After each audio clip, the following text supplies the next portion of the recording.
우리가 지금 계속 잠언서를 읽고 있습니다. 잠언서는 31장으로 구성되어 있고 한 장 한 장 우리가 그것을 읽을 때마다 삶의 지혜를 우리가 말씀을 통해 배우게 됩니다. 그래서 한 장 한 장 우리가 이 잠언 성경 말씀을 읽어가게 되면 한 달이 채워지게 되는 거죠. 다시 말해 이 잠언이 31장으로 기록된 것을 어떤 분들은 우리가 매일매일 이 잠언의 교훈의 말씀을 기억하고 주신 삶을 살아가야 되기 때문이다 라고 말씀하는 분도 있습니다. 그만큼 이 잠언의 말씀이 우리가 살아가는 삶에 있어서 실제적인 도움이 되고 유익이 된다는 그런 말씀입니다. 그래서 이 잠언의 말씀은 우리가 어떻게 해야지 하나님께 이룰 수 있는지 그 길을 제시하기도 하고, 하나님의 뜻을 어떻게 우리가 통찰력 있게 분별해야 되는가, 그것을 우리에게 알려주기도 하고, 또 이 잠언의 말씀은 하나님의 백성이 어떻게 이 땅의 삶을 살아가야 되는가, 그것을 우리에게 보여주고 있습니다. 그래서 이 모든 세 가지의 길과 뜻과 또 우리가 하나님 백성의 삶을 살아가기 위해서 필요한 것이 지혜인데, 이 지혜는 여호와를 경외함을 통해 주어진다. 이것이 한마디로 정리할 수 있는 이 잠언의 말씀입니다. 결국 그 지혜가 있느냐 없느냐, 그것이 우리의 삶에 참 중요한데, 특별히 오늘 우리가 읽고 있는 성경 말씀인 잠언 13장의 말씀은 정말 우리가 지혜를 소유하고 있느냐 그렇지 않느냐를 어떻게 분별할 수 있는가, 그 두 가지로 우리에게 소개를 합니다. 그 첫 번째는 말을 어떻게 하는가에 따라서 우리가 정말 지혜를 가지고 있는가 그렇지 않는가를 분별할 수 있게 되고, 두 번째는 재물을 어떻게 사용하는가, 그것을 보면 이 사람이 정말 하나님 주신 지혜가 있는가 없는가를 분별할 수 있게 된다라는 것을 이야기합니다. 그래서 오늘 성경 말씀에 보면 1장 1절부터 6절까지 말씀에는 말에 대한 이야기를 기록하고 있고, 7절부터 마지막 12절까지는 재물을 어떻게 쓰느냐, 그것을 우리에게 보여주고 있는 겁니다. 특별히 이 말에 대한 부분을 교훈을 하면서 1절에 보니까 지혜로운 아들은 아비의 훈계를 드러나 거만한 자는 꾸지람을 즐겨 듣지 아니한다라고 이야기합니다. 우리가 이 땅 속에 말을 하기 위해서는 듣는 것이 중요합니다. 듣고 말하는 것이 신앙인들의 삶의 가장 본질이자 기본입니다.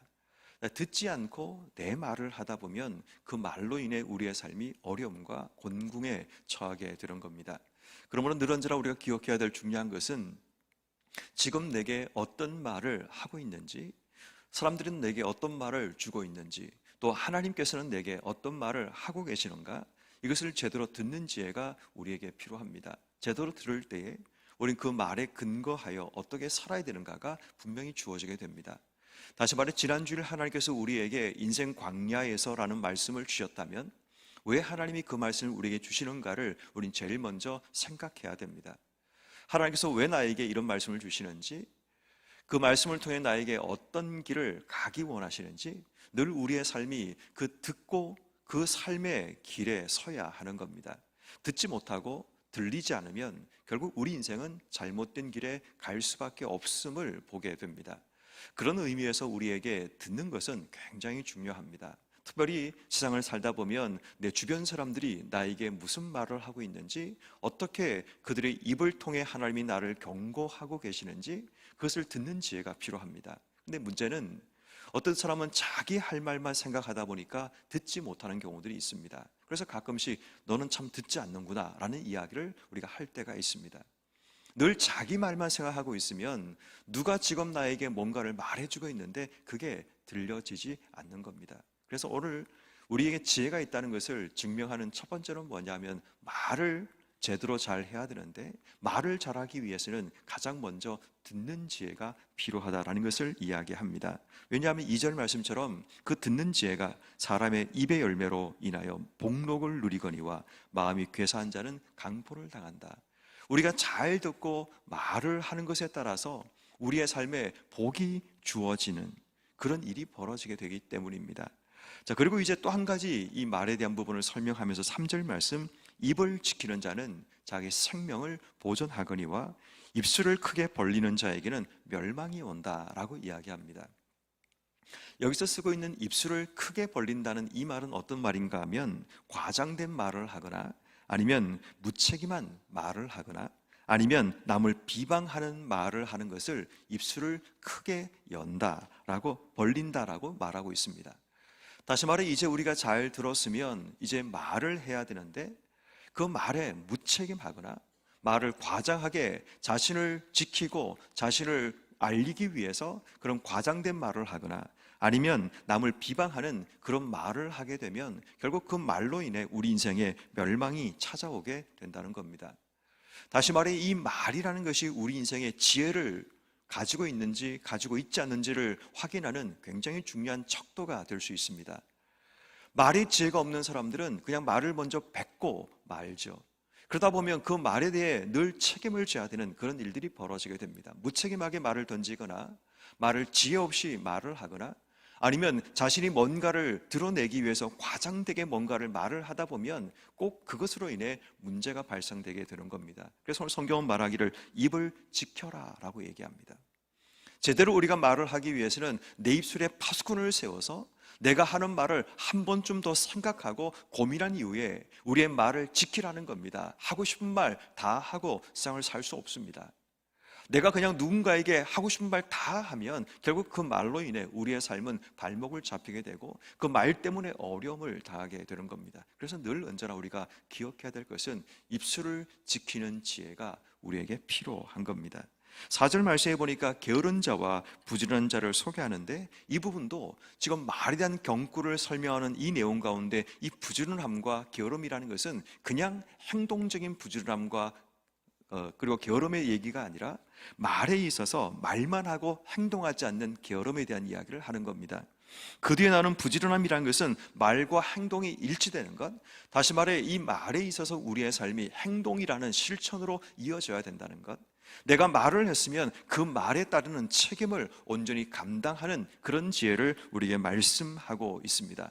다시 말해 말이 우리의 삶에 너무너무 중요한데 우린 말을 별로 훈련하지 않고 사용하게 됩니다. 그냥 나오는 대로 거르지 않고 말을 하다 보면 그 말이 늘 우리 인생 가운데 문제가 발생하게 되는 겁니다. 특별히 오늘 성경 말씀 5절에 보니까 의인과 악인을 비교하면서 거짓말, 이 말을 제대로 분별할 때 악한 말뿐 아니라 이 거짓말도 우리의 삶에 걸러야 됨을 이야기합니다. 그러니까 악한 말들 그리고 거짓말들, 정직한 자가 말하는 정직한 말들, 이런 것들이 우리의 입을 통해 나와야 됨을 이야기합니다.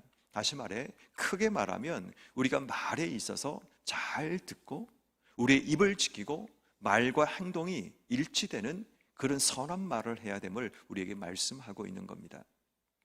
오늘 우리는 수많은 말을 하며 인생의 삶을 살아갑니다. 사람들이 모이게 되면 말을 하지 않을 수가 없게 되죠. 근데 그 말을 하다 보면 때로는 누군가가 하고 있는 비난과 비방의 자리에 함께 서기도 하고, 때로는 우리가 나를 보호하고 나를 지키기 위해서 조금 말을 과장되게 말을 하기도 하고, 때로는 내가 실천하지 못할 말들을 내 입에서 뱉기도 할 때가 있습니다. 때로는 내가 확인도 하지 않은 말들을, 그냥 들은 풍문들을 내 입을 통해 한 번 더 누군가에게 전하는 그런 통로 역할을 감당할 때가 있습니다. 결국 여러분, 우리는 말로 인해서 우리의 모든 결과를 책임져야 되는 그런 삶의 모습을 가지고 있다면, 정말 우리에게 하나님의 지혜가 있다면 내게 하나님이 내 말을 통해 무엇을 하기 원하시는가를 먼저 생각해야 됩니다. 다시 말해 말의 목적이 무언가를 기억하고 말을 해야지 그냥 말하는 것은 굉장히 지혜롭지 못한 행동입니다. 그러므로 오늘 하루 우리가 말을 할 때 내 입에 파수꾼을 세워주셔서 내가 어떤 말을 해야 될지를 하나님께서 알려주시고 내 입의 말을 통해서 하나님이 무엇을 하기 원하는가를 생각하고 말할 수 있는 그런 지혜가 필요합니다. 생명을 살리고 덕을 세워나가고 은혜를 끼치는 말이면 우린 말을 해야 됩니다. 그렇지만 누군가를 비방하고 누군가를 비난하고 또 누군가를 욕하는 그런 말들이 우리 입에서 나오기 시작하면 우리의 입은 그때 멈춰야 됩니다. 왜냐하면 하나님께서 그것을 원하지 않기 때문입니다.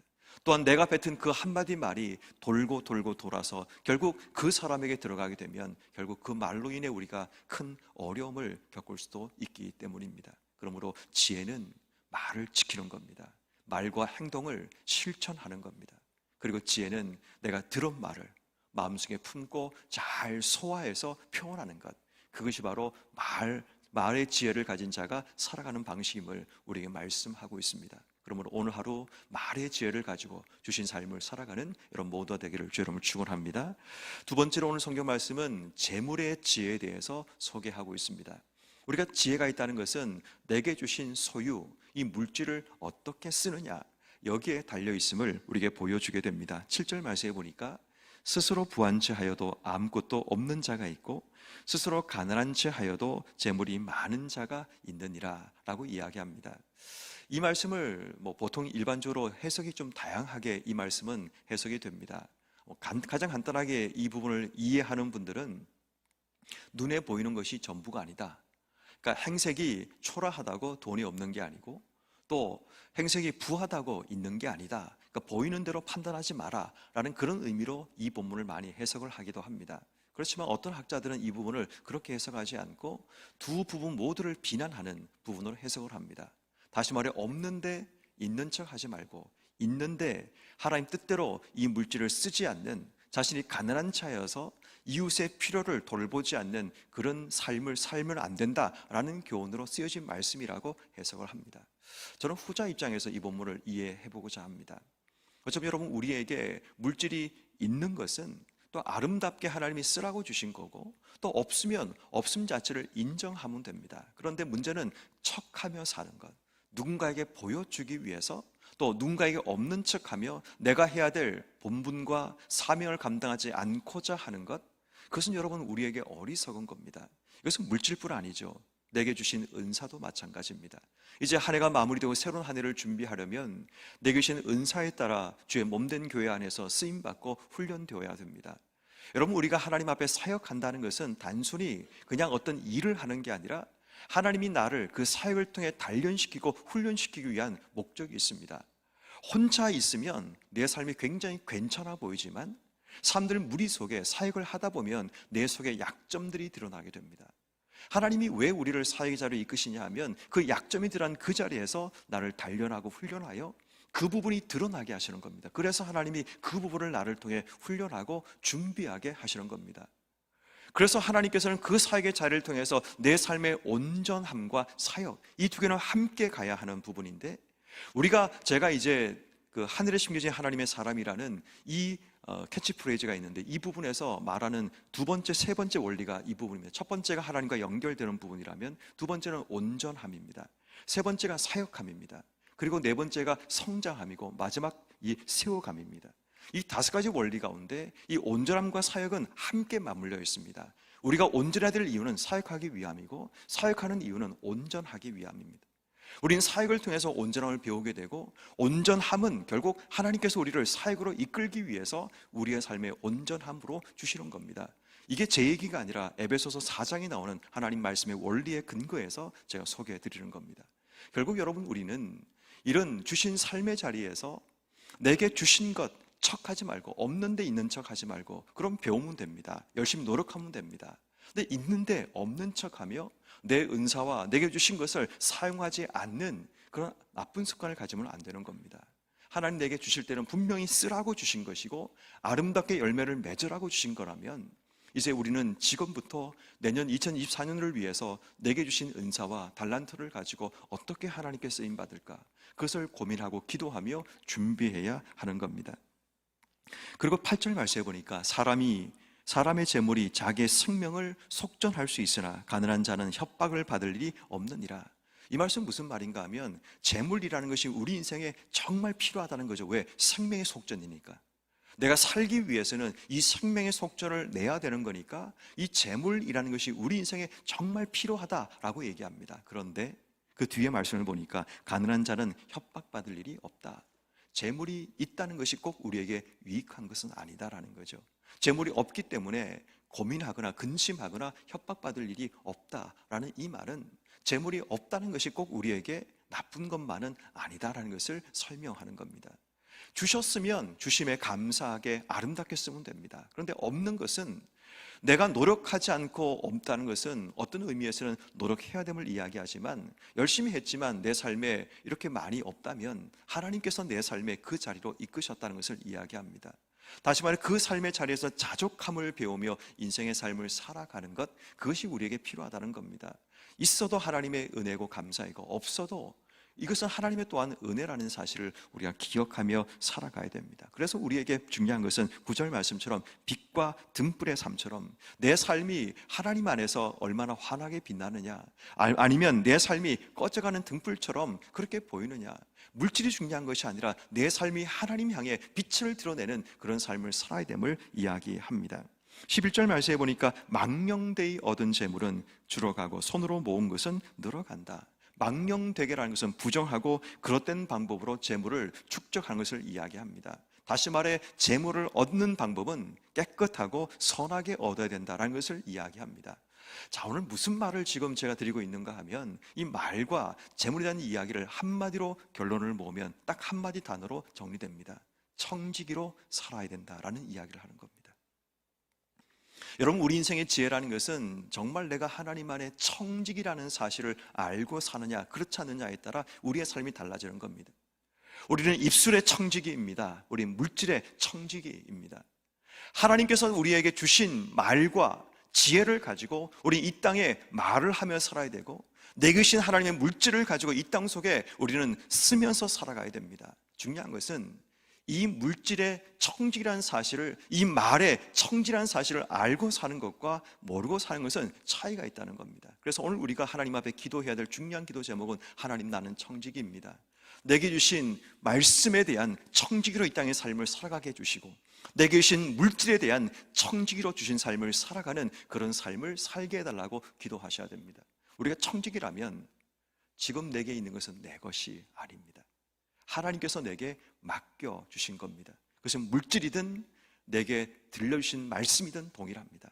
그렇다면 우리는 그 청지기로 주인의 집을 먹이고 주인의 사람들을 살리는 일들을 감당해야 되는데, 오늘 하루 내 삶을 통해 선하고 아름답게 하나님의 영광을 위해 쓰임받는 청지기로 살아가는 것, 이것이 하나님이 오늘 이 잠언의 말씀을 통해 주시는 결론의 말씀입니다. 오늘 하루 여러분 인생의 삶을 살아가면서 하나님, 나는 청지기입니다. 오늘 말과 내게 주신 물질의 청지기로 살아가는 복된 삶이 되게 해주시기를 기도하는 여러분 한 분 한 분 되기를 주의 이름으로 축원합니다.